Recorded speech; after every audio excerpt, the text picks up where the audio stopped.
कहानी 5 पर बात करेंगे। तो आपको ये 4 चित्र दिख रहे हैं, इसी पे हम लोगों को एक कहानी बनानी है। तो क्या दिख रहा है, पहले चित्र में क्या दिख रहा है कि एक आदमी जंगल में घूमने गया। कहाँ गया? जंगल में घूमने गया। फिर वहाँ क्या दिखाई दिया उसे, बताओ? भालू। कैसा था भालू? बहुत बड़ा। कितना था? बहुत बड़ा भालू था। और भालू उसको डराने लगा, है ना? वो आदमी भालू को देखकर डर गया।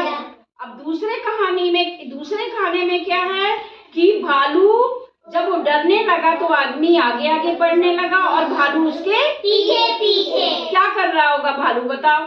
क्यों भाग रहा होगा? उसको नुकसान पहुंचाने के लिए, खाने के लिए। अब तीसरे में क्या कर रहा है, देखो आप लोग बताओ, तीसरे खाने में क्या हो रहा है, जल्दी बताओ। बरगद की डाली पकड़ ली और नाव में कूद गया। हाँ, जब भालू उसके पीछे ही पड़ गया तो क्या किया उसने, वहाँ पास में उसे एक बरगद का पेड़ दिखाई दिया। बरगद में बहुत सी शाखाएं नीचे लटकती हैं। तो उस आदमी ने उस बरगद की शाखा को पकड़कर, बगल से एक नदी थी, नदी में नाव चल रही थी। क्या था? नदी में नाव चल रही थी। तो वो आदमी ने बरगद की शाखा पकड़ के नदी में जो नाव चल रही थी उसके अंदर बैठ गया, कूद गया, ठीक है ना? और बगल से एक सांप भी उसे डरा रहा है। तो किससे डर रहा था आदमी? दो लोगों से। किससे? भालू से भी डर रहा था और सांप से भी डर रहा था। तो उसे सांप का भी डर था और भालू का। तो उसने क्या किया बताओ? शाखा पकड़कर नाव में कूद गया।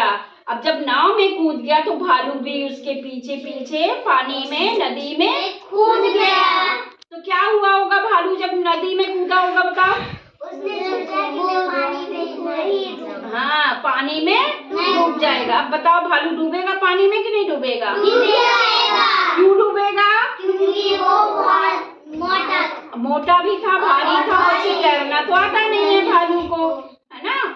और सांप देखता रह गया। जब वो नाव में चलने लगा आदमी तो सांप देखता रह गया। अब अच्छा, इस कहानी से हमें क्या शिक्षा मिली कि विपत्ति के समय में हमें अपनी बुद्धि का प्रयोग करना चाहिए। अच्छी लगी कहानी?